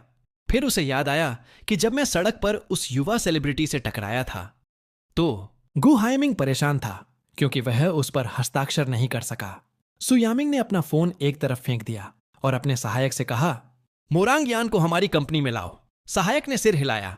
समझ गया राष्ट्रपति सु, मैं अभी इसका ध्यान रखूंगा। उस समय सु यामिंग का फोन अचानक बजा। उसने इसे उठाया और एक नजर डाली। आपके खाते ने युआन खर्च किए। आपके खाते ने 28,128 युआन खर्च किए। सुयामिंग ने एक ठंडी हंसी दी। दूसरी तरफ एक और महिला के बारे में सोचते हुए मेरे पैसे खर्च कर रहा है। मैंने चाय के कमरे में सुयामिंग को नहीं देखा। मेरा मूड ठीक था, इसलिए मैं सीधे मॉल चला गया। मेरी मां के लिए सौंदर्य प्रसाधनों का एक पूरा सेट खरीदा और मेरे पिताजी के लिए कुछ टाई खरीदी। जैसे ही मैं घर जाने वाला था, सुयामिंग ने मुझे संदेश भेजा, तुम्हारा खरीदारी करने का मूड है, मेरे लिए कपड़े खरीदो और उन्हें भेज दो। मैंने दांत भींच लिए और जवाब दिया, ठीक है। मुझे यह भी नहीं पता था कि वह किस आकार के कपड़े पहनती है, इसीलिए मुझे उसके सहायक से आकार पूछना पड़ा। मैंने उसके लिए 2 सूट खरीदे और वापस कार में बैठ गया। मोरांग यान, जिससे मैंने पिछली बार संपर्क जानकारी साझा करने के बाद से बात नहीं की थी, ने मुझे एक संदेश भेजा। बड़े भाई, मैं अनुबंध के बारे में बात करने के लिए आपसे मिलना चाहूंगी। मैंने समय चेक किया। दोपहर में एक बैठक तय की और सुग्रुप के लिए गाड़ी चलाई। मैंने कपड़े सीईओ के दफ्तर में पहुंचाए। मेरी प्यारी पत्नी, वे कपड़े जो तुम चाहती थीं। सुयामिंग ने मेरी नकली मुस्कान की ओर देखा, फिर कपड़ों के बैग पर नजर डाली। अच्छी नहीं लग रही थी। फिर से खरीदने जाओ। मैं थोड़ा अवाक था। तुम घर पर जो कपड़े पहनती हो वे इनसे अलग कैसे हैं? तुम वैसे भी हर दिन बदसूरत कपड़े पहनती हो। सुयामिंग ने ठंडे असंतुष्ट चेहरे से मेरी ओर देखा। अगर मैं उन्हें हर दिन पहनती तो क्या मैं अभी भी ऐसे कपड़े खरीदती? मैंने उस पर नजर डाली। तब तुम्हें किस तरह के चाहिए? सुयामिंग ने एक पल के लिए त्योरियां चढ़ाईं और कहा, इको कहना मुश्किल है, तुम्हें इसे जानने के लिए इसे देखना होगा। मेरी मुट्ठी भींच गई। मैंने दांत भींच लिए, एक नकली मुस्कान दी। ठीक है, मैं अभी तुम्हारे लिए उन्हें फिर से खरीदने जाता हूं। सुयामिंग ने अपना फोन निकाला और समय चेक किया। कपड़ों की कोई जल्दी नहीं है, दोपहर के भोजन का समय हो गया है। इसके बजाय दोपहर में उन्हें खरीदना। ठीक जब मैंने सोचा कि यह महिला थोड़ी मनमौजी थी, मैंने उसे जारी रखते हुए सुना, पहले घर जाओ और खाना बनाओ। मुझे ब्रेस्ट पोर्क और स्टीम्ड बास चाहिए। इस महिला ने एक ऑर्डर भी दिया और विशेष रूप से सबसे ज्यादा समय लेने वाले व्यंजन चुने। अमीर, लेकिन फिर भी घर का बना खाना चाहती है। सच में स्वीकार करना मुश्किल है। मैंने किराने का सामान खरीदा और घर गया। नौकरों से तैयारी में मदद ली, फिर झपकी लेने के लिए अपने कमरे में गया। दोपहर के भोजन के बाद मैंने सुयामिंग का भोजन कंपनी में पहुंचाया, फिर उसके लिए कपड़े चुनने गया। मैंने कभी किसी महिला के लिए कपड़े नहीं खरीदे हैं, न ही मैं एक कमीनी महिला के लिए चुनने में मेहनत करना चाहता था। जब मैं स्टोर पहुंचा तो मैंने बस क्लर्क से कुछ मैचिंग सेट चुनने के लिए कहा। फिर मैंने उनकी तस्वीरें लीं। ब्राउज करते समय मैंने एक बार में एक सेट भेजा, क्या तुम्हें यह पसंद है? सुयामिंग ने जवाब दिया, बदसूरत। मैंने दूसरा पहनावा भेजा, फिर दूसरा भेजा। सुयामिंग ने फिर जवाब दिया, बदसूरत। मैंने धैर्यपूर्वक उसे तीसरा सेट भेजा। सुयामिंग ने फिर जवाब दिया, बदसूरत। सुयामिंग स्पष्ट रूप से यह जानबूझकर कर रही थी। मैं बेवकूफ हूंगा अगर मैं उसके लिए चुनना जारी रखता। मेरे पास उससे निपटने के बहुत सारे तरीके थे। मैंने उसका कार्ड निकाला और क्लर्क को सौंप दिया। मुझे जल्दी है, इसीलिए मैं पहले ये 2 पुरुषों और महिलाओं के पहनावे खरीदूंगा। कृपया मुझे कुछ अन्य मैच कराने में मदद करें, फिर समीक्षा के लिए मुझे तस्वीरें भेजें। क्लर्क ने तुरंत सिर हिलाया। ठीक है, कृपया एक पल इंतजार करें। फिर उसने स्टोर में महिलाओं के कपड़ों का हर एक टुकड़ा निकाला और सोच समझकर उन्हें मेरे लिए मैच कराया। मैंने सुयामिंग को 5वें पहनावे की तस्वीर भेजी। फिर मैं बेहतर माहौल और प्राइवेसी वाली जगह पर गया, एक चाय रेस्तरां। मैंने एक निजी कमरा मांगा। जैसे ही मैं कमरे में दाखिल हुआ, सामने वाले कमरे से लियू यू टॉयलेट इस्तेमाल करने बाहर आया। उसने गलती से मुझे देख लिया और एक दोस्त से आह भरी। लू जिनियान ने कहा, गुहाइमिंग हाल ही में बदल गया है। उसकी शैली को देखते हुए वह सच में बहुत बदल गया है। कमरे में दाखिल होने के बाद मैंने मोरांग यान को अपनी लोकेशन भेजी। फिर मैंने अपना लैपटॉप खोला। स्क्रिप्ट लिखते समय मैंने सुयामिंग से निपटना जारी रखा। लियू वापस टॉयलेट से आया और देखा कि एक वेटर 2 लोगों के लिए एक ड्रिंक सेट और कुछ स्नैक्स सामने वाले कमरे में ला रहा है। 20 मिनट बाद उसने एक महिला को टोपी और मास्क पहने देखा। निजी कमरे का दरवाजा धक्का देकर खोला। लियू मदद नहीं कर सका, लेकिन फिर से आह भरी। कोई आश्चर्य नहीं कि वह इतना बदल गया है। पता चला कि उसकी एक नई प्रेमिका है, लियू यू। लू जिनियान का सबसे अच्छा भाई होने के नाते स्पष्ट रूप से जानता था कि मैंने इन सालों में उसे कैसे सताया था। सुयामिंग पहले ही जू हाइमिंग को नापसंद करती थी। अगर उसे पता चला कि मैं चुपके से दूसरी महिला के साथ घूम रहा हूं, तो क्या वह मुझसे और नफरत नहीं करेगी? यह सोचकर लियू यू ने तुरंत सुयामिंग को संदेश भेजा, तुम्हारा पति टाइम रेस्तरां में एक युवा मॉडल के साथ डेट कर रहा है। जब सुयामिंग ने संदेश देखा तो उसने तुरंत मेरी लोकेशन जांचने के लिए कॉल किया। ठीक उसी समय मैंने देखा कि मोरांग यान पहुंच गई थी। मैंने उसे अभिवादन किया और अभी भी अपनी नोटबुक पकड़े हुए ऑरेंज जूस का एक घूंट लिया। फिर मैंने सुयामिंग को एक और कपड़ों की तस्वीर भेजी, अपना फोन रख दिया। जब मैंने ऊपर देखा तो मैंने मोरांग यान को अपनी टोपी और मास्क उतारते हुए देखा।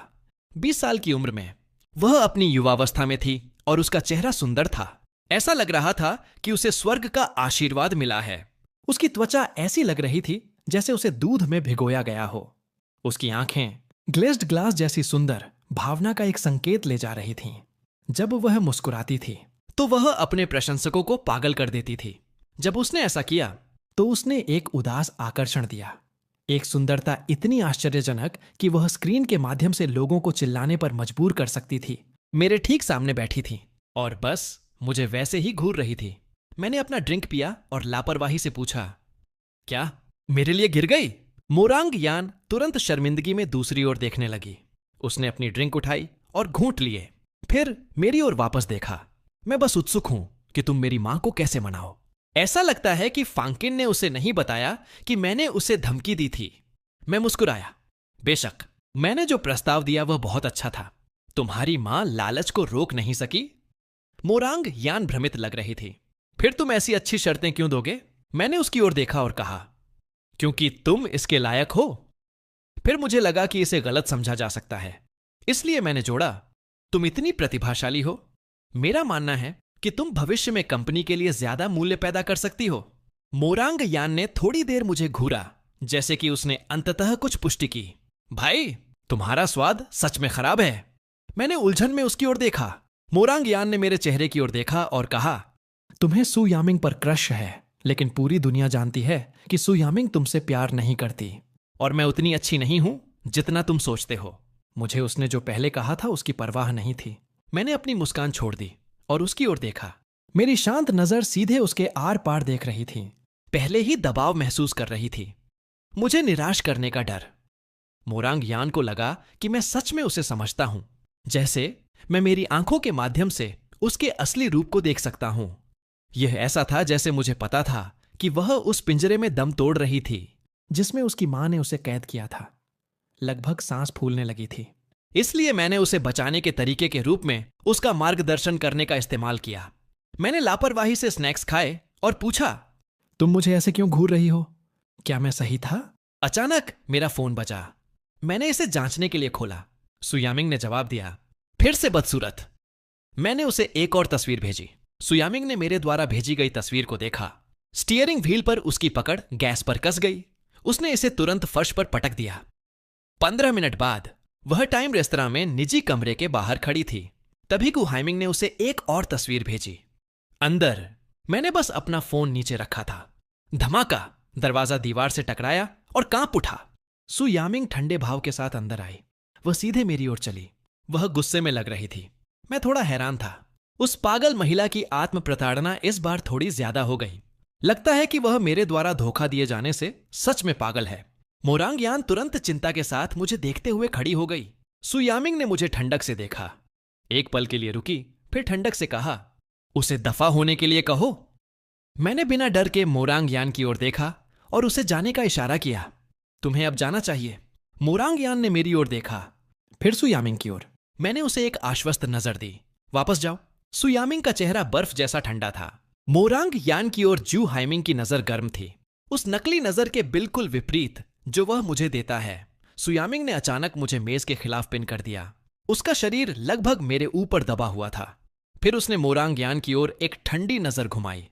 क्या तुम हमें लाइव वैवाहिक प्रदर्शन करते हुए देखना चाहती हो? मैं अंदर ही अंदर हंसने से नहीं रोक सका। वाह, तुम एक साधारण स्पर्श भी नहीं संभाल सकती और तुम लाइव बात कर रही हो। मोरांग यान को वह देखकर जाने के अलावा कोई विकल्प नहीं था। कमरे में अब हम दोनों ही थे। सु यामिंग ने मुझे घूरा। उसकी ठंडी आंखें तूफानी गुस्से से भरी थीं। गु हाइमिंग, तुम मेरे साथ माइंड गेम खेलने में सच में अच्छे हो। मैंने दब्बू बनकर उसकी ओर देखा। तुमने मुझसे तुम्हारे लिए कपड़े चुनने के लिए कहा। मैं तुम्हारे लिए कपड़े चुन रहा था। हर सेट जो मैनेजर ने भेजा। मैंने ध्यान से देखा। मैंने तुम्हें केवल वे भेजे जो मुझे लगा कि अच्छे लग रहे हैं। तुम इतनी पागल हो। क्या यह इसलिए हो सकता है क्योंकि तुमने मुझे दूसरी महिला के साथ चाय पीते हुए देखा और ईर्ष्या हो गई? मुझे पता है कि उसे किस चीज से सबसे ज्यादा घिन आती है, यह कहना कि वह मुझे पसंद करती है। वह उसे कैसे बर्दाश्त कर सकती थी? सु यामिंग ने ऐसे काम किया जैसे उसने अभी दुनिया का सबसे बड़ा मजाक सुना हो। गु हाइमिंग, तुम सच में खुद को बहुत ज्यादा आंकते हो। मैंने उसके करीब झुकने की पहल की। मैंने उसे ईमानदार और विचारशील रवैये के साथ फुसलाया, यहां तक कि उसके लिए बहाने भी बनाए। फिर तुम इतनी गुस्से में क्यों हो? जिस तरह से मैं तुम्हारी आलोचना करता हूं उसे संतुष्ट नहीं हो? फिर तुम वास्तव में मुझे कैसे चुनवाना चाहती हो? मुझे बताओ। मेज पर सु यामिंग का हाथ थोड़ा कस गया, मेरी ओर देखते हुए, उसे फुसलाने की कोशिश करते हुए। उसका भाव थोड़ा नरम हुआ। उसने मुझे पकड़ा और चल पड़ी। उसने मुझे कार तक घसीटा, फिर मुझे अंदर ठूंस दिया। 15 मिनट बाद सु यामिंग मुझे मॉल के महिलाओं के फैशन सेक्शन में ले आई। हम एक स्टोर में बैठ गए जो अभी भी ब्रेक पर था। उसने मेरी ओर नजर डाली और कहा, मेरे लिए कुछ चुनो। मैंने उसे दिखाने के लिए सबसे प्रमुख डिस्प्ले से नवीनतम शैली उठाई। इसके बारे में क्या ख्याल है? सु यामिंग ने मुश्किल से एक नजर डाली और वापस अपने फोन पर चली गई। स्पष्ट रूप से इसने उसका ध्यान नहीं खींचा। एक क्लर्क तुरंत उत्साह से मदद करने के लिए आया। उसने एक उठाया और मुझे परिचय दिया। सर, मुझे लगता है कि यह काफी अच्छा है। सु यामिंग ने उसे तुरंत एक ठंडी नजर दी। मैंने उसे चुनने के लिए कहा, तुम्हें नहीं, एक शब्द और कहो। क्लर्क तुरंत पीछे हट गया और दूर चला गया। मैं अंततः समझ गया, यह महिला बस मुझसे बदला लेना चाहती थी। वह अभी अपने नए चेहरे के साथ खेल रही थी और अब वह मुझे उसके लिए चुनने पर मजबूर कर रही है।